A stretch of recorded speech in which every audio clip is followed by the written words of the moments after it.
അർജുനന്റെ തേര് നിമിഷങ്ങൾക്കകം പാണ്ഡവപ്പടയുടെ മധ്യത്തിലെത്തി. അവിടെ ഭഗദത്തനുമായിട്ടുള്ള യുദ്ധം കൊടുമ്പിരികൊണ്ടിരിക്കുകയാണ്. ദ്രോണൻ അല്പം ക്ഷീണിതനാണ്. തന്മൂലം അലസനാണെങ്കിലും തൻ്റെ ചുറ്റുപാടും വസ്ത്രങ്ങൾ അയക്കുന്നുണ്ട്. പക്ഷെ തീക്ഷ്ണത കുറവാണ്. അർജുനനെ കണ്ടയുടൻ തന്നെ ഭഗദത്തൻ തൻ്റെ യുദ്ധം അർജുനനിലേക്ക് കേന്ദ്രീകരിച്ചു. അവനും ആനയും കൂടി ഫൽഗുണനെ നേരിട്ടു. അർജുനന്റെ രഥം മറച്ചിടുന്നതിനും കുതിരകളെ പിടിക്കുന്നതിനും മറ്റും സുപ്രതിക ശ്രമിച്ചു. എന്നാൽ ഭഗവാന്റെ സാമർഥ്യം കൊണ്ട് ആനയുടെ ശ്രമം ഫലിച്ചില്ല. അർജുനൻ ഭഗദത്തിന്റെ നേർക്ക് അനവരതം അമ്പുകൾ അയച്ചുകൊണ്ടേയിരുന്നു. ചിലതെങ്കിലും ഭഗദത്തിന്റെ ശരീരത്തിൽ കൊണ്ടുവെങ്കിലും അവനെ ഇതൊന്നും കാര്യമായി ബാധിച്ചില്ല. ഭഗദത്തനും കേൾവി കേട്ട അസ്ത്രജ്ഞനാണ്. അവന്റെ ബാണങ്ങളിൽ ചിലത് അർജുനന്റെ ശരീരത്തിലും കൊള്ളുകയുണ്ടായി. മഴു പോലെ ഇരിക്കുന്ന ഒരു വക ആയുധമാണ് ഭല്ലം. ഭഗദത്തൻ ഭല്ലായുധത്തെ അർജുനന്റെ ശിരസിലയക്കെ ലക്ഷ്യമാക്കി അയച്ചു. അപ്പോൾ കൃഷ്ണൻ തേര് പെട്ടെന്ന് ഭൂമിയിലേക്ക് താഴ്ത്തിക്കളഞ്ഞു. തന്മൂലം ഖണ്ഡത്തിൽ കൊള്ളേണ്ട ഭല്ലം അർജുനന്റെ കിരീടത്തിന്മേൽ തൊട്ടില്ല എന്ന മട്ടിൽ പാഞ്ഞുപോയി. ഭല്ലം കൊണ്ട് അർജുനനെ വീഴ്ത്തുവാൻ കഴിയാതെ വന്നപ്പോൾ ഭഗദത്തന്റെ കോപം ശതഗുണീഭവിച്ചു. അറ്റകൈ പ്രയോഗമെന്ന നിലയിൽ അവൻ തന്റെ ഏറ്റവും വലിയ പ്രഹരശേഷിയുള്ള വൈഷ്ണവാസ്ത്രം അർജുനന്റെ നേരെ പ്രയോഗിച്ചു. വൈഷ്ണവാസ്ത്രം അഗ്നി ജ്വലിപ്പിച്ചുകൊണ്ട് അർജുനന്റെ നേർക്ക് അടുക്കുന്നത് കണ്ടപ്പോൾ ഭഗവാൻ തന്റെ കഴുത്ത് അതിൻ്റെ നേർക്ക് കാണിച്ചു കൊടുത്തു.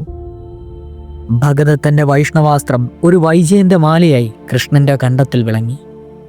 ഇത് കണ്ടപ്പോൾ അർജുനൻ അത്ഭുതപ്പെട്ടെങ്കിലും ചൊടിച്ചുകൊണ്ട് ഭഗവാനോട് ചോദിച്ചു, ആയുധം തൊടുകയില്ലെന്ന് പ്രതിജ്ഞ എടുത്തിരിക്കുന്ന അങ്ങ് എൻ്റെ നേരെ വന്ന യുദ്ധം തടഞ്ഞ പ്രതിജ്ഞാലംഘനമല്ലേ?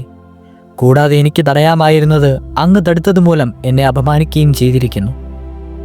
ഭഗവാൻ ഇത് കേട്ട് ചിരിച്ചുകൊണ്ട് പറഞ്ഞു, പാർത്ഥ, ഞാൻ നിന്നെ അപമാനിച്ചിട്ടില്ല. വൈഷ്ണവാസ്ത്രത്തെ തടയുകയല്ല ചെയ്തത്, ഞാനത് സ്വീകരിക്കുകയായിരുന്നു. അതിൻ്റെ പിന്നിലൊരു കഥയുണ്ട്. അതറിയുമ്പോൾ നിന്റെ തെറ്റിദ്ധാരണ മാറും. ഭൂമിദേവിയുടെ പുത്രനാണ് ഭഗദത്തൻ്റെ അച്ഛനായ നരകാസുരൻ. ഭൂമിദേവിയുടെ അപേക്ഷ പ്രകാരം മഹാവിഷ്ണു നരകാസുരന് കൊടുത്തതാണ് വൈഷ്ണവാസ്ത്രം. അത് കൊടുക്കുമ്പോൾ തന്നെ അയാളുടെ രക്ഷയ്ക്കല്ലാതെ ശത്രുവിനെ എതിർക്കുവാൻ ഉപകരിക്കില്ലെന്നും പറഞ്ഞിരുന്നു.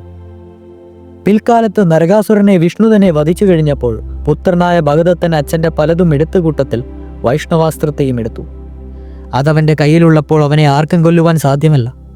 വിഷ്ണുവിനല്ലാതെ വൈഷ്ണവാസ്ത്രം മറ്റൊരാളിൽ അടങ്ങുകയും ചെയ്യില്ല. അതുകൊണ്ടാണ് ഞാനതിനെ തടുത്തതും അതൊരു ഹാരമായി എൻ്റെ കഴുത്തിൽ പ്രതിധ്വനിച്ചതും.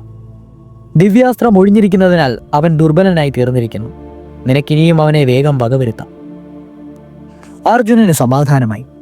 അവൻ പൂർവാധികം ശക്തിയോടെ അസ്ത്രങ്ങൾ അയക്കുവാൻ തുടങ്ങി. ആനയുടെ മർമ്മങ്ങൾ തോറും അസ്ത്രങ്ങൾ കൊണ്ട് കൂട്ടുകെട്ടിയ പടച്ചിട്ട മുറിഞ്ഞു വീണു. അനന്തരം ആനയുടെ ശരീരത്തിന്റെ പല ഭാഗങ്ങളിലും ഒരേ സമയത്ത് അമ്പു തറപ്പിച്ചു. ആനയ്ക്കടി തെറ്റി. അവശനായി ഉച്ചത്തിൽ അലറിക്കൊണ്ട് കൊമ്പുകുത്തി. അപ്പോൾ മസ്തകത്തിലേക്ക് ഒരു ശരം കൂടി അയച്ചു. അതോടെ സുപ്രത്തിക മറിഞ്ഞു വീണു. ആനയുടെ പുറത്തു നിന്നും ചാടുവാനൊരുമ്പിട്ട ഭഗദത്തിന്റെ മാറിലേക്കും ഒരു ശരം അയച്ചു. കാറ്റിൽ കടപുഴുകി വീഴുന്ന വൻവൃക്ഷം പോലെ ഭഗദത്തൻ ഭൂമിയിലേക്ക് പതിച്ചു. അങ്ങനെ സുപ്രത്തികയും ഭഗദത്തനും ഒരുമിച്ച് ചരമഗതിയടഞ്ഞു. ദേവേന്ദ്രന്റെ ഏറ്റവും അടുത്ത സുഹൃത്തായിരുന്നു ഭഗദത്തൻ. അദ്ദേഹത്തെ എല്ലാവരും ഇന്ദ്ര സുഹൃത്തെന്നാണ് വിളിച്ചിരുന്നത്.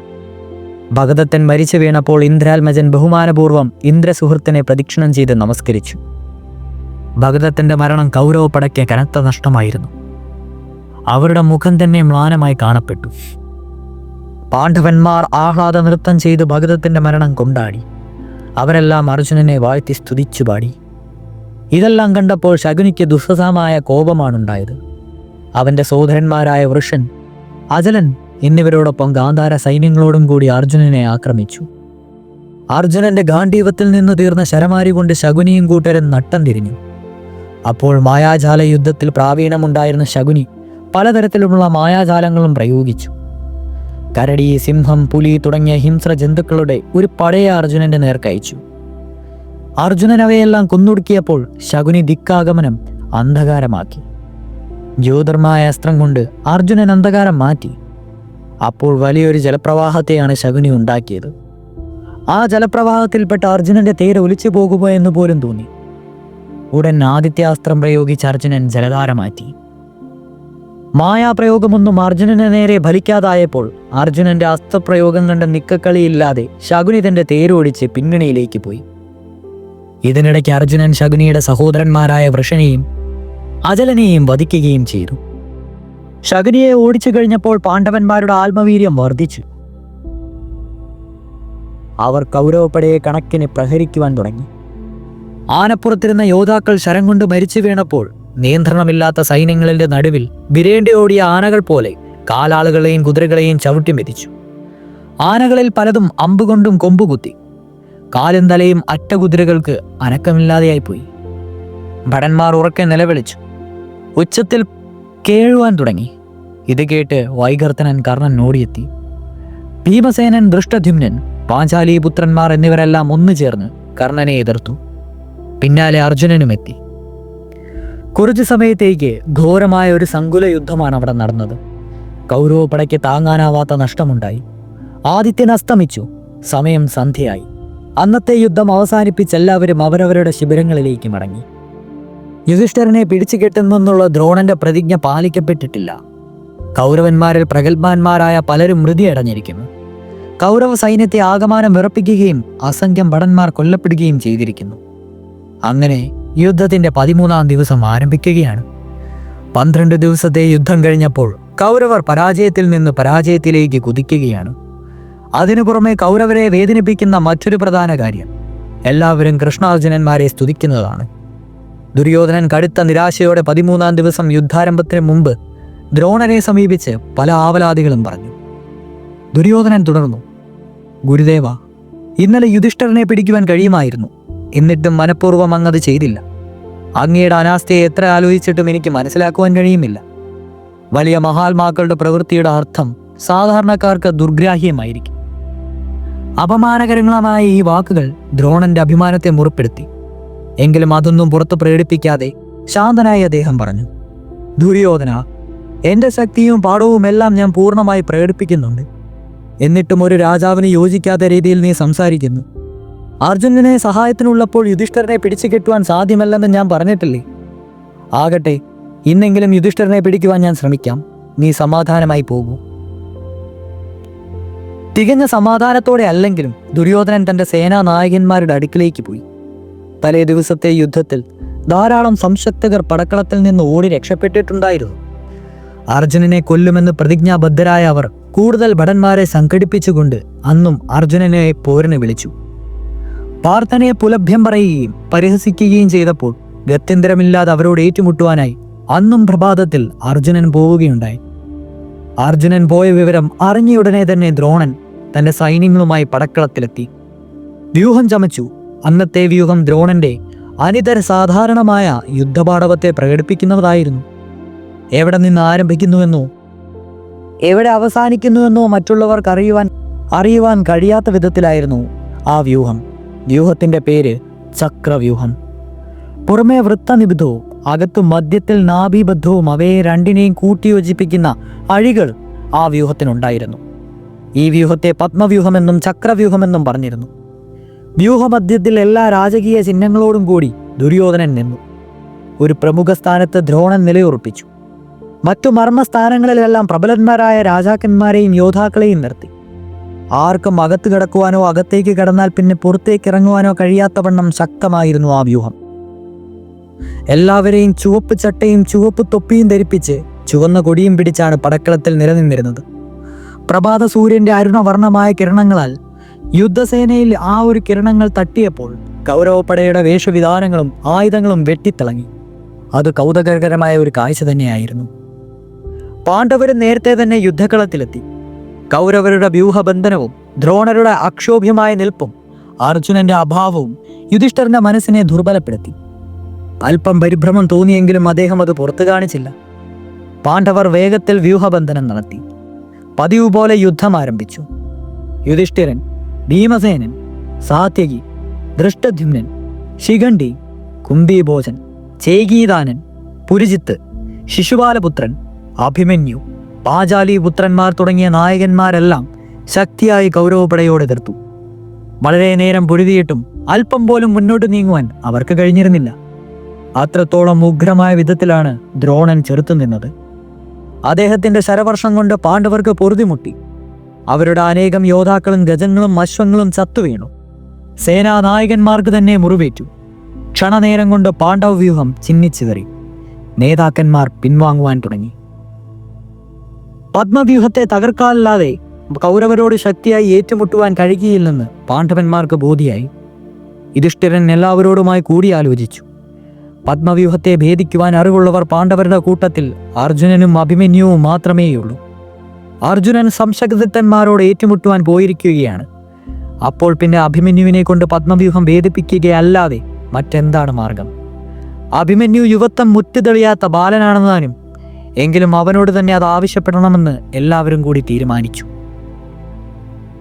യുധിഷ്ഠിരൻ സൗഭദ്രനെ വിളിച്ചു. ഉണ്ണി അഭിമന്യു, നാം വല്ലാത്ത വിഷമഘട്ടത്തിൽ എത്തിയിരിക്കുന്നു. ചക്രവ്യൂഹം ഭേദിച്ചില്ല എങ്കിൽ നമ്മുടെ നിലനിൽപ്പ് തന്നെ പരിങ്ങലിലാകും. ചക്രവ്യൂഹത്തെ ഭേദിക്കുവാൻ കഴിവുള്ളവർ ആകെ 4 പേരേയുള്ളൂ. കൃഷ്ണൻ, അർജുനൻ, പ്രദ്യുമ്നൻ, പിന്നെ നീയും. അവരാരും ഇപ്പോഴിവിടെയില്ല. നമ്മുടെ വംശത്തിന്റെ അഭിമാനം കാത്തു രക്ഷിക്കുവാൻ നീ ബാധ്യസ്ഥനാണ്. അതുകൊണ്ട് നീ തന്നെ മുന്നിൽ നിന്ന് ഈ വ്യൂഹം ഭേദിക്കണം. ഞങ്ങളെല്ലാം നിന്നോടൊപ്പം ഉണ്ടാകും.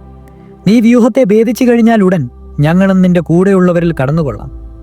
ഞങ്ങൾ നിന്നെ രക്ഷിക്കുകയും ചെയ്യും. അനാഗത ശ്മശ്രുവായ അഭിമന്യു യുധിഷ്ഠിരന്റെ വാക്കുകൾ കേട്ടപ്പോൾ അഭിമാനം കൊണ്ട് പുളകം കൊണ്ടു. എങ്കിലും അവൻ അഹങ്കരിച്ചില്ല. വിനയാനത്വനായി പറഞ്ഞു, മഹാരാജാവേ, പത്മവ്യൂഹം പിളർന്ന് അകത്ത് കയറുവാൻ എനിക്കറിയാം. അച്ഛൻ അതെനിക്ക് പറഞ്ഞു തന്നിട്ടുണ്ട്. എന്നാൽ അതിൽ നിന്ന് പുറത്തു കടക്കുവാനുള്ള മാർഗം പറഞ്ഞു തന്നിട്ടില്ല. എങ്കിലും ഞാൻ സുഭദ്രയുടെയും അർജുനന്റെയും പുത്രനാണെങ്കിൽ ദ്രോണരുടെ അഭേദ്യമായ പത്മവ്യൂഹം ഭേദിക്കും. എന്നോട് എതിർക്കുന്നവരാരായാലും ജീവനം കൊണ്ടുപോവുകയില്ല. വലിയ കൗരവ നേതാക്കന്മാരെ ഞാൻ വീഴ്ത്തും. ഇല്ലെങ്കിൽ ഞാൻ സബ്യസാചിയുടെ പുത്രനല്ല. ധീരോത്തമായ ഈ വാക്കുകൾ കേട്ടപ്പോൾ യുധിഷ്ഠിരാദികൾ രോമാഞ്ചം കൊണ്ടു. ആജാത ശത്രു അഭിമന്യുവിനെ ആശ്ലേഷിച്ചുകൊണ്ട് പറഞ്ഞു, മകനെ, പുറത്തു കിടക്കുവാനുള്ള മാർഗമറിയാത്തതുകൊണ്ട് നീ വിഷമിക്കണ്ട. നിന്റെ കൂടെ തന്നെ ഞങ്ങളുമുള്ളിൽ പ്രവേശിച്ച് കൗരവസേനയെ ഛിന്ന ഭിന്നമാക്കിക്കൊള്ളാം. അപ്പോൾ പിന്നെ പുറത്തു കിടക്കുവാൻ പ്രത്യേകമായ മാർഗമൊന്നും ആവശ്യമില്ല. സൗഭദ്രനെ മുന്നിൽ നിർത്തി യുധിഷ്ഠിരാദികൾ പത്മവ്യൂഹം ഭേദിക്കുവാനുള്ള ശ്രമം ആരംഭിച്ചു. തന്റെ രഥം ചക്രവ്യൂഹത്തിനടുത്തേക്ക് തെളിയിക്കുവാൻ സാരഥിയായ സുമിത്രനോട് അഭിമന്യു ആവശ്യപ്പെട്ടു. സുമിത്രൻ പഴക്കം ചെന്ന ഒരു തേരാളിയായിരുന്നു. അഭിമന്യു വലിയൊരു സാഹസത്തിനാണ് ഒരുമ്പിടുന്നതെന്ന് അവൻ ഭയപ്പെട്ടു. സുമിത്രൻ പറഞ്ഞു, കുമാര, ദ്രോണൻ വലിയ യോദ്ധാവാണ്. അദ്ദേഹം ചമച്ചിരിക്കുന്ന വ്യൂഹം അസാമാന്യമായ വിധത്തിലുള്ളതാണ്. അതുകൊണ്ട് അങ്ങ് കാട്ടുന്നത് അവിവേകമാണ്. ചക്രവ്യൂഹം തകർത്ത് കൗരവരെ ആക്രമിക്കുവാനുള്ള ആവേശത്താൽ മതിമറന്നു നിൽക്കുന്ന സൗഭദ്രൻ സുമിത്രന്റെ വാക്കുകൾക്ക് ഒരു വിലയും കൽപ്പിച്ചില്ല. അവൻ പറഞ്ഞു, സുമിത്ര, ദ്രോണൻ വലിയ ആൾ തന്നെ. പക്ഷെ പടക്കളത്തിൽ പുരന്ദ്രൻ ദേവസൈന്യങ്ങളോടുകൂടി തന്റെ നാൽകൊമ്പനായ ഐരാവതത്തിന്റെ പുറത്തു കയറി വന്നാലും അവനോട് നിർഭയനായി എതിർക്കുന്നവരാണ് യോദ്ധാവ്. പ്രായം കുറവാണെങ്കിലും ഞാൻ തികഞ്ഞ യോദ്ധാവാണ്. ഭയപ്പെടാതെ തേർതെളിച്ചു കൊള്ളുക. വലിയവരുടെയും ചെറിയവരുടെയും ഒക്കെ തലയേറ്റ് വീഴുന്നത് ഞാൻ കാണിച്ചു തരാം. സുമിത്രൻ പിന്നീടൊന്നും പറഞ്ഞില്ല. അവൻ രഥം കൗരവവ്യൂഹത്തെ ലക്ഷ്യമാക്കി ഓടിക്കുവാൻ തുടങ്ങി. ആകാശത്തെ മുഴുവൻ മാറ്റലി കൊള്ളിക്കത്തക്ക വിധത്തിലുള്ള അട്ടഹാസത്തോടും ശംഖനാദത്തോടും ചെറുഞാണൊലിയോടും കൂടി വായുവേഗത്തിൽ പാഞ്ഞു വരുന്ന അഭിമന്യുവിന്റെ രഥം കണ്ടപ്പോൾ ദ്രോണൻ സിംഹഗർജനം നടത്തി. ഇത് കേട്ട് കൗരവപ്പട ആകെ ഉണർന്നു. എല്ലാവരും ഉച്ചത്തിൽ ആർത്തു വിളിച്ചുകൊണ്ട് ഏറ്റുമുട്ടുവാൻ തയ്യാറായി നിന്നു. അഭിമന്യു ചക്രവ്യൂഹത്തിനടുത്തെത്തി. തൊട്ടു പിന്നിൽ തന്നെ പാണ്ഡവ നേതാക്കളുമുണ്ട്. അഭിമന്യുവും പാണ്ഡവരും മഴ പോലെ ശരങ്ങൾ വർഷിക്കുവാൻ തുടങ്ങി. കൗരവരും അതേപോലെ തന്നെ വർഷിച്ചു തുടങ്ങി. അഭിമന്യുവിന്റെ ശരവേഗവും അവയുടെ തീക്ഷ്ണതയും ആരെയും അമ്പരിപ്പിക്കുന്ന വിധത്തിലായിരുന്നു. ആർക്കും അവന്റെ അമ്പുകൾ തടക്കുവാൻ കഴിഞ്ഞില്ല. ഒരേ സമയത്ത് എതിരാളികളുടെ ശരങ്ങളെ നിസ്സാരമാക്കത്തക്കവണ്ണം തടയുകയും ശക്തിയേറിയ ശരങ്ങളയച്ച് അവരെ വീഴ്ത്തുകയും ചെയ്തുകൊണ്ട് അഭിമന്യു അനവധി മഹാരഥന്മാർ തിങ്ങി നിറഞ്ഞ ആ അഡ്ഡർക്കളത്തിൽ ഒരേപോലെയുള്ള ഒരു അത്യുജ്വലമായ യോദ്ധാവായി വിരാജിച്ചു. അധികം താമസിയാതെ ചക്രവ്യൂഹം ഭേദിച്ച് അഭിമന്യു അതിനുള്ളിലേക്ക് കടന്നു. അഭിമന്യു ഉണ്ടാക്കിയ വിടവിൽ കൂടി അവന്റെ രഥം വ്യൂഹത്തിനകത്ത് കയറിയെങ്കിലും അസംഖ്യം ഭടന്മാരും കൗരവ നേതാക്കളും ചേർന്ന് നിമിഷങ്ങൾക്കുള്ളിൽ ആ വിടവ് അടച്ചു കളഞ്ഞു. തന്മൂലം അതിൽ കൂടി ഉള്ളിലേക്ക് കടക്കുവാൻ വന്ന പാണ്ഡവന്മാർ തടയപ്പെട്ടു. ദുര്യോധനന്റെ സാല്യനായ ജയദ്രഥന്റെ നേതൃത്വത്തിലാണ് പാണ്ഡവന്മാർ തടയപ്പെട്ടത്. യുധിഷ്ഠിരൻ, ഭീമസേനൻ, ദൃഷ്ടദ്യുമ്നൻ, ശിഖണ്ഡി, സാത്വികി, ദ്രുപദൻ, വിരാടൻ, മാതൃപുത്രന്മാർ, പാഞ്ചാലിപുത്രന്മാർ തുടങ്ങിയ ഒട്ടനവധി മഹാരഥന്മാർ ജയദ്രഥനെ എതിർത്തു. എപ്രകാരമെങ്കിലും വ്യൂഹം ഭേദിപ്പിക്കുന്നതിന് വേണ്ടി അവർ യുദ്ധം ചെയ്തു. എന്നാൽ അവർക്ക് ജയദ്രഥനെ തോൽപ്പിക്കുന്നതിന് കഴിഞ്ഞില്ല. അവൻ പാറ പോലെ ഉറച്ചു നിന്ന് വ്യൂഹത്തെ സംരക്ഷിക്കുകയും പാണ്ഡവരുടെ ആക്രമണങ്ങളെയെല്ലാം വിജയകരമായി ചൊറുക്കുകയും ചെയ്തു. തന്നെയുമല്ല അനേകം ബാണങ്ങളയച്ച് പാണ്ഡവ പ്രമാണികളെയെല്ലാം അവശരാക്കുക കൂടി ചെയ്തു. ജയദ്രഥനിൽ നിന്ന് ഇത്ര വലിയൊരു പ്രതിരോധം ആരും പ്രതീക്ഷിച്ചിരുന്നില്ല. സത്യത്തിൽ ജയദ്രഥൻ യുദ്ധ നൈപുണ്യത്തിൽ യുധിഷ്ഠിരാദികളിൽ ആരെയും കാൾ താഴെയാണ്. എന്നിട്ടും ജയദ്രഥന് അനേകം മഹാരഥന്മാരെ ഒന്നിച്ച് തടഞ്ഞു നിർത്തി അവരെ ജയിക്കുവാൻ കഴിഞ്ഞത് എങ്ങനെയാണെന്ന് ആലോചിച്ചിട്ട് എല്ലാവരും അത്ഭുതപ്പെട്ടു. ജയദ്രഥന്റെ അനിത സാധാരണമായ ശക്തി പ്രകടനത്തിന് പ്രത്യേകമായ ഒരു കാരണമുണ്ടായിരുന്നുവല്ലോ. മുമ്പ് പാണ്ഡവന്മാർ ദ്വൈത്വവനത്തിൽ താമസിക്കുന്ന കാലത്ത് ജയദ്രഥൻ പാഞ്ചാലിയെ അപഹരിക്കുവാൻ ശ്രമിക്കുകയും ഭീമൻ അവനെ പിടിച്ചു കെട്ടി അപമാനിച്ചു വിടുകയും ചെയ്യുകയുണ്ടായല്ലോ. അതിനുശേഷം അവൻ പരമശിവനെ തപസ് ചെയ്ത് പാണ്ഡവരെ ജയിക്കുന്നതിനുള്ള വരം ചോദിച്ചു. അർജുനനെ ഒഴികെ മറ്റ് 4 പേരെ നീ ഒരു ദിവസം ജയിക്കുമെന്ന് പരമശിവൻ വരം നൽകി. ആ വരബലം കൊണ്ടാണ് ജയദ്രഥൻ പാണ്ഡവന്മാരെ അന്നത്തെ ദിവസം ജയിക്കുവാൻ കഴിഞ്ഞത്. തങ്ങളുടെ പ്രേരണ കൊണ്ട് അഭിമന്യു വ്യൂഹം ഭേദിച്ച് അകത്ത് കടന്നിരിക്കുന്നു. ദ്രോണൻ, കൃപൻ, ദുര്യോധനൻ, ശകുനി, ശല്യൻ, ദുശാസനൻ, കർണൻ, അശ്വത്ഥാമാവ്, കൃതവർമാവ്, ഹാർദിക്യൻ തുടങ്ങി എണ്ണിയാലൊടുങ്ങാത്ത മഹാരഥന്മാരെയാണ് അവൻ എതിരേടി വരിക. അവൻ ഏകനാണ്, തുണയ്ക്കാരുമില്ല. അവൻ എന്ത് സംഭവിക്കും? ഇപ്രകാരം ചിന്തിച്ച യുധിഷ്ഠിരാദികൾ പിന്നെയും പിന്നെയും വ്യൂഹം ഭേദിച്ച് അകത്ത് കടന്ന അഭിമന്യുവിന്റെ തുണയ്ക്കെത്തുവാൻ അനവരതം പ്രയത്നിച്ചുകൊണ്ടേയിരുന്നു. എന്നാൽ ജയദ്രഥൻ അവരെയൊക്കെ ആട്ടിപ്പായിച്ച് വെന്നിക്കൊടി പാറിപ്പിച്ചു. ചക്രവ്യൂഹത്തിനുള്ളിൽ പ്രവേശിച്ച അഭിമന്യു ഒരു സിംഹക്കുട്ടി ആനക്കൂട്ടത്തെ ആക്രമിക്കുന്നത് പോലെ ഭീതഭയനായി ആക്രമണം ആരംഭിച്ചു. അഗ്നിയിൽ വീഴുന്ന ഈയാമ്പാറ്റകളെ പോലെ കൗരവ സൈന്യം മരിച്ചു വീണു. അവരുടെ ജഡങ്ങൾ ബലിപീഠത്തിൽ വിരിക്കുന്ന ദർഭപ്പുല്ലുകൾ പോലെ ചിന്നിച്ചിതറിക്കിടക്കുന്നു. ഒടിഞ്ഞ കുന്തങ്ങളും മുറിഞ്ഞ വാളുകളും പൊട്ടിയ പരിചകളും മകുടം പോയ ഗതകളും അടർന്നു വീണ മഴുവും ശബ്ദം നിലച്ച ശംഖുകളും തകിടം മറഞ്ഞ തേരുകളും ചത്ത കുതിരകളും മല പോലെ മരിച്ചു കിടക്കുന്ന മത്തേഭങ്ങളും കൊണ്ട് രണഭൂമി നിറഞ്ഞു. ഇത്രയുമൊക്കെ ആയിട്ടും അഭിമന്യുവിന്റെ ശരീരത്തിൽ ഒരു പോറൽ പോലും ഏൽപ്പിക്കുന്നതിന് ആർക്കും കഴിഞ്ഞില്ല. വ്യൂഹബന്ധനം മൊത്തത്തിൽ തകർത്ത് സൈന്യങ്ങൾ ചിന്നിച്ചിതറി ഓടുമെന്നുള്ള നിലയിലായി. അഭിമന്യുവിന്റെ അഭ്യാസ പാടവത്തെ മനസ്സാ അഭിനന്ദിച്ചുകൊണ്ട് ഇതെല്ലാം കണ്ട് രസിക്കുന്നത് പോലെ വെറുതെ നിൽക്കുകയാണ് ദ്രോണൻ. ദുര്യോധനൻ ആകെ പരിഭ്രമമായി. അവൻ ഉടൻ തന്നെ അഭിമന്യുവിനോട് ഏറ്റുമുട്ടി. കർണൻ, ശല്യൻ, അശ്വത്ഥാമാവ് തുടങ്ങിയ അനേകം വീരന്മാർ അവന്റെ സഹായത്തിനുമെത്തി. എന്നാൽ അഭിമന്യു നിർഭയനായി അവരോടെല്ലാം പോരാടി. ആർക്കും അവന്റെ അടുത്തെത്തുവാൻ കഴിയാത്ത വിധമായിരുന്നു അവന്റെ പരാക്രമങ്ങൾ. ശത്രുക്കൾ വളരെ അടുത്തെത്തുമ്പോൾ വാള്, കുന്തം, ഈട്ടി മുതലായ ആയുധങ്ങൾ പ്രയോഗിക്കും. അകന്നു നിൽക്കുന്നവരെ ശരങ്ങൾ കൊണ്ട് തകർക്കും. കർണൻ, കൃപൻ തുടങ്ങിയവർക്കും സൗഭദ്രന്റെ ശരങ്ങളേറ്റു. ഒരിക്കൽ ശല്യൻ അഭിമന്യുവിന്റെ ബാണമേറ്റ് മോഹാലസ്യപ്പെട്ട് തേരിൽ ഇരുന്നുപോയി. ഇത് കണ്ടപ്പോൾ ശല്യന്റെ അനുജൻ ക്രോധാവേശനത്തോടെ അഭിമന്യുവിനെ നേരിട്ടു. എന്നാൽ നിമിഷങ്ങൾക്കകം അവന്റെ കൊടി, കുതിര, തേര്, സൂതൻ എന്നിവയെല്ലാം നശിപ്പിച്ചിട്ട് ശല്യാനുജനെ തന്നെ കഷണം കഷണമായി വെട്ടിനോക്കി. സൈന്യങ്ങൾ പ്രാണഭയത്താൽ നിലവിളിച്ചുകൊണ്ട് 4 ഭാഗത്തേക്കും ഓടുവാൻ തുടങ്ങി. ഇത് കണ്ടുകൊണ്ട് നിന്ന ദ്രോണൻ തന്നെ അഭിമന്യുവിനോട് ഏറ്റുമുട്ടുവാൻ തയ്യാറായി. ദ്രോണൻ, കൃപൻ, ശല്യൻ, ശകുനി, ദുര്യോധനൻ, കർണൻ തുടങ്ങിയ മഹാരഥന്മാരെയൊക്കെ ഒറ്റയ്ക്കും കൂട്ടായും അഭിമന്യുവിനെ നേരിടുകയുണ്ടായി. അപ്പോഴും പരിഭ്രമമെന്നിയ നിർഭയനായി സൗഭദ്രൻ തന്റെ വീരപരാക്രമങ്ങൾ തുടരുകയും മഹാരഥന്മാരെല്ലാം പിൻവാങ്ങുകയും ചെയ്തു. അനാഗതമശ്രുവായ അഭിമന്യുവിന്റെ അനാദ്യ ദൃശ്യമായ ആയോധന പാടവം കണ്ട് അസ്ത്രശാസ്ത്ര പരാംഗതനായ ദ്രോണാചാര്യർ അത്ഭുതപ്പെട്ടു. അദ്ദേഹം ചിരിച്ചുകൊണ്ട് പറഞ്ഞു, അഭിമന്യുവിന്റെ പരാക്രമം അഭികാമ്യവും ശ്ലാഘനീയവുമാണ്. ഈ കുട്ടി വിചാരിച്ചാൽ കൗരവപ്പടയെ മുഴുവൻ മുച്ചൂട് മുടിക്കുവാൻ കഴിയും. ഇത് കേട്ട് നിന്ന ദുര്യോധനൻ ആചാര്യനോട് കഠിനമായ നീരസമാണ് തോന്നിയത്. അവൻ പരിഭവത്തോടെ മറ്റുള്ളവരോട് പറഞ്ഞു, അന്തകനെ പോലും ജയിക്കുവാൻ കഴിയുന്ന ദ്രോണാചാര്യൻ മനഃപൂർവ്വം അഭിമന്യുവിനെ കൊല്ലാതിരിക്കുകയാണ്. ശിഷ്യനോടുള്ള സ്നേഹം ശിഷ്യാത്മജനോടും കാണിക്കുകയാണ്. എന്നാൽ ഞാൻ അവന്റെ കഥ കഴിക്കും. ഇപ്രകാരം വീമ്പ് പറഞ്ഞതല്ലാതെ ദുര്യോധനന് കാര്യമായി ഒന്നും തന്നെ അഭിമന്യുവിനോട് ചെയ്യുവാൻ കഴിഞ്ഞില്ല. ഈ സമയത്ത് താൻ അഭിമന്യുവിനെ കൊല്ലുമെന്ന വീരവാദം മുഴക്കിക്കൊണ്ട് ദുശാസനൻ അഭിമന്യുവിനോട് ഏറ്റുമുട്ടി. ദുശാസനനെ മുന്നിൽ കിട്ടിയപ്പോൾ അഭിമന്യുവിന്റെ ഉത്സാഹം വർദ്ധിച്ചു. ദുശാസനൻ പാണ്ഡവരോടും പാഞ്ചാലിയോടും കാണിച്ച അനീതികൾ എണ്ണി എണ്ണി പറഞ്ഞുകൊണ്ട് പൂർവാധികം വാശിയോടെ സൗഭദ്രൻ അവനോടേറ്റു. അഭിമന്യുവിന്റെ ക്രൂരമ്പുകളേറ്റ് പുളഞ്ഞ ദുശാസനൻ അധികം താമസിയാതെ മൂർച്ഛിച്ച് തേരിൽ ഇരുന്നുപോയി. ഉടനെ സൂതൻ തേര് പിന്തിരിച്ചു കൊണ്ടുപോവുകയും ചെയ്തു. ദുര്യോധന നിർദ്ദേശപ്രകാരം കർണനാണ് പിന്നീട് അഭിമന്യുവിനെ നേരിട്ടത്. കർണൻ ഉച്ചത്തിൽ അട്ടഹസിച്ചു. അവൻ അഭിമന്യുവിനെ അടിയറവ് പറയിക്കുമെന്ന് എല്ലാവരും കരുതി. എന്നാൽ മറിച്ചാണ് സംഭവിച്ചത്. കർണന്റെ മർമ്മസ്ഥാനത്ത് തന്നെ അഭിമന്യുവിന്റെ അമ്പുകൾ കൊണ്ടു. കർണൻ അവശനായി തേരിലിരുന്നു. ഇത് കണ്ടപ്പോൾ കർണ സഹോദരൻ അഭിമന്യുവിന്റെ നേർക്കു പാഞ്ഞു. എന്നാൽ ഞൊടിക്കിടയിൽ അഭിമന്യു അവന്റെ കണ്ഠം ഛേദിച്ചു. അതോടെ കുറച്ചു നേരത്തേക്ക് ആരും ഒറ്റയ്ക്ക് അഭിമന്യുവിനോട് എതിർക്കുവാൻ വന്നില്ല.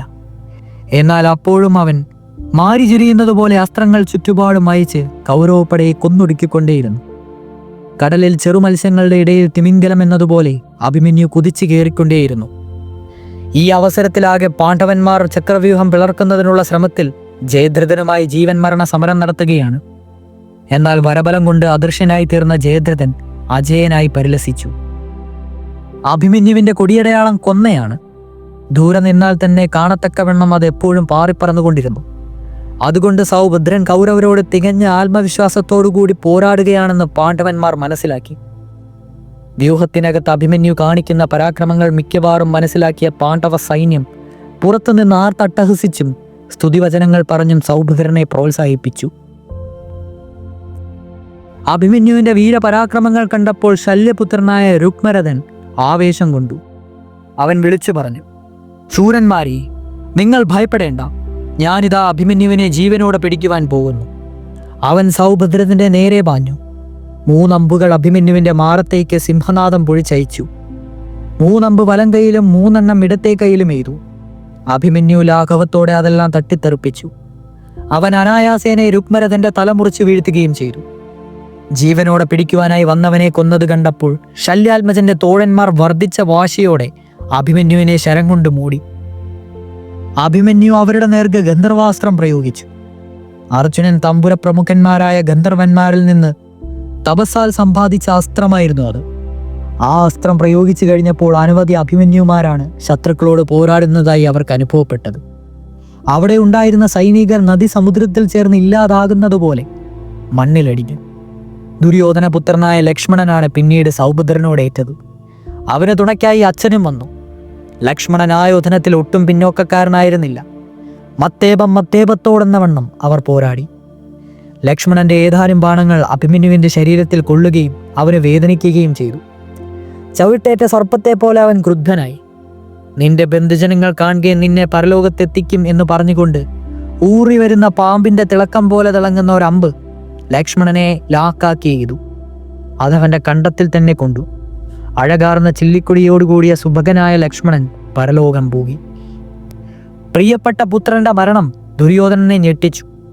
അവൻ നിലവിട്ട് ആക്രോശിച്ചു. എല്ലാവരും വെറുതെ നോക്കി നിൽക്കുന്നു. പിടിക്കവനെ, കൊല്ലവനെ. ദ്രോണൻ, കൃപൻ, കർണൻ, അശ്വത്ഥാമാവ്, കൃതവർമ്മൻ, ബൃഹദ്ബലൻ എന്നീ മഹാരാജന്മാർ അർജുനാത്മജനോട് ഏറ്റുമുട്ടി. ദ്രോണൻ പറഞ്ഞു, ഇവന്റെ പടച്ചട്ട പൊളിക്കുവാൻ സാധ്യമല്ല. ആദ്യം അവന്റെ കുതിരയുടെ കടിഞ്ഞാൺ മുറിക്കണം, അതിനുശേഷം പിന്നിൽ നിന്ന് ആക്രമിക്കണം. ദ്രോണന്റെ നിർദ്ദേശപ്രകാരം കർണൻ സൗഭദ്രന്റെ കുതിരയുടെ കടിഞ്ഞാൺ മുറിച്ചു. പിന്നിൽ നിന്നും വീണ്ടും അസ്ത്രപ്രയോഗത്തിൽ വില്ലുമുറിച്ചു. കുതിരകളെയും സുമിത്രനെയും കൊന്നു. ഉടൻ തന്നെ അഭിമന്യു വാളും പരിചയമെടുത്ത് തേരിൽ നിന്ന് ചാടി. അഗ്നി പോലെ ജ്വലിച്ചുകൊണ്ട് വാൾ വീശി അനേകം പേരെ കാലപുരിക്കയച്ചു. ഭൂമിയിലല്ലാതെ വായുവിൽ നിന്ന് യുദ്ധം ചെയ്യുന്ന പ്രതീതിയാണ് അഭിമന്യു ശത്രുക്കളിൽ ജനിപ്പിച്ചത്. ഇത്തരുണത്തിൽ കണക്ക് കൂട്ടി അയച്ച ഒരു അമ്പ് കൊണ്ട് അഭിമന്യുവിന്റെ വാൾ 2 തുണ്ടമായി. കർണന്റെ അമ്പുകൾ പരിചയം 2 കഷ്ണമാക്കി. ഉടനെ തന്റെ രഥത്തിന്റെ ഒരു ചക്രം എടുത്തുകൊണ്ട് അഭിമന്യു പോരാട്ടം തുടർന്നു. ചക്രായുധത്തെ മഹാവിഷ്ണുവിനെ പോലെ അവൻ 4 വശവും കറക്കി എതിരാളികളെ കൊന്നു വീഴ്ത്തിക്കൊണ്ടേയിരുന്നു. ഇതൊക്കെയാണെങ്കിലും യുവത്വം മുറ്റിയിട്ടില്ലാത്ത അഭിമന്യു ഏകനായിട്ടാണല്ലോ പൊരുതുന്നത്.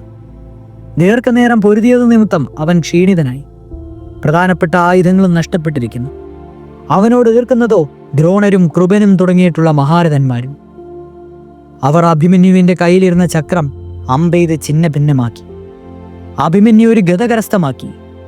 മഹാബാഹുവായ അവൻ അശ്വത്ഥാമാവിനോടേറ്റു. ജ്വലിക്കുന്ന ഇടുത്തി പോലെയുള്ള അവന്റെ പ്രഭ കണ്ട് അശ്വത്ഥാമാവ് തേരിൽ നിന്ന് താഴേക്ക് ചാടിക്കളഞ്ഞു. അശ്വത്ഥാമാവിന്റെ അശ്വങ്ങളെ അഭിമന്യു അടിച്ചു കൊന്നു. അവന്റെ ശരീരമാകെ കൂരമ്പുകൾ തറച്ച് മുള്ളൻ പന്നിയെ പോലെ തന്നെയായി. അവിടെ ഉണ്ടായിരുന്ന ശകുനീപുത്രൻ കാളികേയനെ ഒറ്റയടിക്ക് കാലപുരിക്കയച്ചു.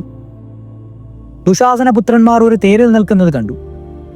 അഭിമന്യു അവന്റെ നേർക്ക് പാഞ്ഞു. രഥം തകർത്തു. ദൗശാസിനി ഗദയുമായി താഴേക്ക് ചാടി. അവരിരുവരും കൂടി ഗദായുദ്ധം ആരംഭിച്ചു. വളരെയേറെ നേരം ഒറ്റയ്ക്ക് യുദ്ധം ചെയ്തുകൊണ്ടിരുന്ന സൗഭദ്രൻ ക്ഷീണിതനായിരുന്നു. എങ്കിലും അവർ നിർഭയനായി തന്നെ ദുശാസനപുത്രനോട് പോരാടി. പണ്ട് രുദ്രനും മന്ദകനും തമ്മിലുണ്ടായതുപോലെ ആ സഹോദരപുത്രന്മാർ പരസ്പരം പോരാടി. ഓരോരുത്തരും മറ്റുള്ളവനിൽ നിന്ന് ഗദാപ്രഹരം ഏൽക്കുകയുണ്ടായി. ഇതിനിടയ്ക്ക് രണ്ടുപേരും തറയിൽ വീണു. ദൗശാസിനി വീണയുടൻ തന്നെ തട്ടിപ്പിടഞ്ഞെഴുന്നേറ്റു. അത്യധ്വാനം കൊണ്ടുള്ള തളർച്ചയും ഗദാപ്രഹാരം ഏറ്റതുകൊണ്ടുള്ള വേദനയും കാരണം അഭിമന്യു പെട്ടെന്ന് എഴുന്നേൽക്കുവാൻ കഴിഞ്ഞില്ല. ആ തക്കം നോക്കി ദൗശാസിനി വീണ്ടും സൗഭദ്രനെ ഗദ കൊണ്ട് ശക്തിയായി പ്രഹരിച്ചു. അഭിമന്യു ഊഴിയിൽ വീണ് ഉഴറി. അങ്ങനെ അവൻ മരിച്ചു. അനേകം മഹാരഥന്മാരും സഹസ്രക്കണക്കിന് സൈനികളും കൂടി ഒരു ബാലയോദ്ധാവിനെ കൊന്നു. താമര പൊയ്യിലിറങ്ങി നീരാടിയ ആനയെ പോലെയാണ് അവൻ പോർക്കളം മുഴുവൻ കലക്കി മറിച്ചത്. ആകാശത്ത് ഓട്ടമിട്ട് പറന്നിരുന്ന പരുന്നുകളുടെ ചിറകടി ശബ്ദം ഹേ കഷ്ടം, ഹാ കഷ്ടം, ഹാ കഷ്ടം എന്ന് പറയുന്നത് പോലെ തോന്നി. ശിലാമനസ്കരായ മാനവർക്ക് പോലും വീരമൃത്യു പ്രതിപിച്ചു കിടക്കുന്ന കോമളനായ അഭിമന്യുവിന്റെ കാഴ്ച ഹൃദയഭേദകമായിരുന്നു. ശത്രുപക്ഷത്ത് നിന്നിരുന്ന പലരുടെയും കണ്ണുകൾ സജ്ജലങ്ങളായി. കൗരവ യോദ്ധാക്കളും നേതാക്കന്മാരും വേനൽക്കാലത്ത് കാടെരിച്ചു കെട്ട തീയെന്ന് ചുറ്റുമെന്നതുപോലെ ശൂരനായ അഭിമന്യുവിന്റെ ജഡത്തിനു ചുറ്റും വട്ടമിട്ട് നിന്നു. നിഷ്കളകണ്ഠന്മാരായ അവർ ആഹ്ലാദ തിമിർത്തോടെ ആർത്തു വിളിച്ച് സിംഹനാദം മുഴക്കി. ചക്രവ്യൂഹത്തിന് വെളിയിൽ അപ്പോഴും ജയദ്രഥനുമായി മല്ലിട്ടുകൊണ്ടിരുന്ന യുധിഷ്ഠിരാദികൾക്ക് മനസ്സിലായി അഭിമന്യു വധിക്കപ്പെട്ടുവെന്ന്. അവരുടെ ദുഃഖം സീമാതീതമായിരുന്നു. ഭടന്മാർ ഭയഗ്രാന്തരായി. അവർ ഓടിപ്പോകുവാൻ തുനിഞ്ഞു. എങ്കിലും പലതും പറഞ്ഞ് അവരെയൊക്കെ സമാധാനിപ്പിക്കുവാൻ യുധിഷ്ഠിരൻ പരമാവധി ശ്രമിച്ചു. സമയം സന്ധ്യയായി. എല്ലാവരും ആയുധം താഴ്ത്തി. എങ്കിലും പാണ്ഡവന്മാർ ശിബിരങ്ങളിലേക്ക് മടങ്ങിയില്ല. അഭിമന്യുവിൻ്റെ മരണത്തെപ്പറ്റി ചിന്തിച്ച് യുധിഷ്ഠിരൻ ആകുലപ്പെട്ടു. മറ്റുള്ളവരെല്ലാം അദ്ദേഹത്തിൻ്റെ ചുറ്റും വന്നുകൂടി. യുധിഷ്ഠിരൻ പറഞ്ഞു, എന്തൊരു പരാക്രമമാണ് അഭിമന്യു കാണിച്ചത്. ബാലനായ അവനെ നമുക്ക് രക്ഷിക്കുവാൻ കഴിഞ്ഞില്ല എന്നുള്ളത് വലിയ കഷ്ടമായിപ്പോയി. ഞാൻ കാണിച്ചു കൊടുത്ത പ്രകാരമായി പോയി അത്. ആഗ്രഹം മനുഷ്യന്റെ വിവേചന ശക്തിയെ നശിപ്പിക്കുന്നു. കൗരവരെ ജയിച്ച് രാജ്യം പിടിച്ചടക്കുവാനുള്ള മോഹം കൊണ്ടല്ലേ ബാലനായ അഭിമന്യുവിൻ്റെ പത്മവ്യൂഹം പൊളിക്കുവാൻ ഞാൻ പ്രേരിപ്പിച്ചത്. ഞാൻ എങ്ങനെ അർജുനന്റെ മുഖത്ത് നോക്കും? അർജുനനും സുഭദ്രയും എങ്ങനെ ഈ ദുഃഖം സഹിക്കും? ഇപ്രകാരം ഓരോന്ന് പറഞ്ഞ് വിലപിച്ചുകൊണ്ടിരുന്ന യുധിഷ്ഠിരന്റെ അടുത്ത് വേദവ്യാസ മഹർഷി എത്തി. പാണ്ഡവശ്രേഷ്ഠൻ അദ്ദേഹത്തെ വേണ്ടതുപോലെ ഉപചരിച്ചു. അദ്ദേഹത്തെ ഇരുത്തിയതിനു ശേഷം അഭിമന്യുവിനെ കൗരവർ അധാർമികമായിട്ടാണ് കൊന്നതെന്നും മറ്റും ആവലാതി പറഞ്ഞു. അഭിമന്യുവിൻ്റെ മരണത്തിൽ താൻ അനുഭവിക്കുന്ന വേദനയുടെ ആഴം എത്രമാത്രം ഉണ്ടെന്ന് അദ്ദേഹം വ്യാസനെ അറിയിച്ചു. വ്യാസൻ പറഞ്ഞു, യുധിഷ്ഠിര, അങ്ങയെപ്പോലെ എല്ലാം അറിയുന്നവർ വിലപിക്കുന്നത് കാണുമ്പോൾ ഞാൻ അത്ഭുതപ്പെടുകയാണ്. മൃത്യു തക്ക സമയത്ത് വന്നു ചേരുന്നതാണ്. അതിനെവിടെയും തടസ്സമില്ല. ആരൊക്കെ രക്ഷിച്ചാലും മരിക്കേണ്ടവർ അതിനുള്ള സമയമാകുമ്പോൾ മരിക്കും. അതാണ് നിയതിയുടെ സ്വഭാവം. വ്യാസോക്തികൾ കേട്ടപ്പോൾ യുധിഷ്ഠിരൻ അത്ഭുതം സമാധാനമുണ്ടായെങ്കിലും കൂടുതൽ അറിയുവാനുള്ള ആഞ്ച കൊണ്ട് അദ്ദേഹം ചോദിച്ചു, ഭഗവാനെ, എന്താണ് മൃത്യു? മൃത്യു എങ്ങനെ സംഹാരം ചെയ്യുന്നു? എന്തിനെയാണ് മൃത്യു ഇങ്ങനെ ലോകത്തെ ഭരിക്കുന്നത്? ഒരു കഥ ഉദ്ധരിച്ചുകൊണ്ടാണ് വ്യാസൻ യുധിഷ്ഠിരന്റെ ചോദ്യങ്ങൾക്ക് മറുപടി പറഞ്ഞത്. അദ്ദേഹം പറഞ്ഞു, പണ്ട് ത്രേതായുഗത്തിൽ അകമ്പനൻ എന്നൊരു രാജാവുണ്ടായിരുന്നു. അദ്ദേഹം ധാർമ്മികനും യശസ്വിയും പരാക്രമശാലിയുമായിരുന്നു. അദ്ദേഹത്തിന് ഹരി എന്നു പേരുള്ള ഒരു പുത്രനുണ്ടായി. സാക്ഷാൽ ഹരിയെപ്പോലെ ശക്തനും പുരുഷോത്തന്മാരുമായിരുന്ന രാജകുമാരൻ ഒരിക്കലങ്ങനെ അച്ഛനും മകനും കൂടി ശത്രുക്കളായി യുദ്ധം ചെയ്യേണ്ടി വന്നു. ഘോരമായ യുദ്ധത്തിൽ ഹരി മൃത്യുവിനിരയായി. പുത്രവിയോഗം കൊണ്ട് രാജാവിൻ്റെ സമാധാനം നശിച്ചു. പുത്രസ്മരണ കൊണ്ട് നിദ്രാരഹിതനായ അദ്ദേഹം ദിനരാത്രങ്ങൾ കഴിച്ചുകൂട്ടി. അദ്ദേഹം എപ്പോഴും പുത്രനെപ്പറ്റി പലതും പറഞ്ഞ് വിലപിച്ചുകൊണ്ടേയിരുന്നു. ഒരു ദിവസം നാരദ മഹർഷി അകമ്പനന്റെ കൊട്ടാരത്തിലെത്തി. അകമ്പനനെ സമാധാനിപ്പിക്കുവാനായി പലതും പറഞ്ഞു. അപ്പോൾ അകമ്പനൻ ചോദിച്ചു, മഹർഷി, മരണമെന്നാൽ എന്താണ്? അതെങ്ങനെയാണ് പ്രവർത്തിക്കുന്നത്? നാരദൻ മറുപടിയായി പറഞ്ഞു, തുടരും.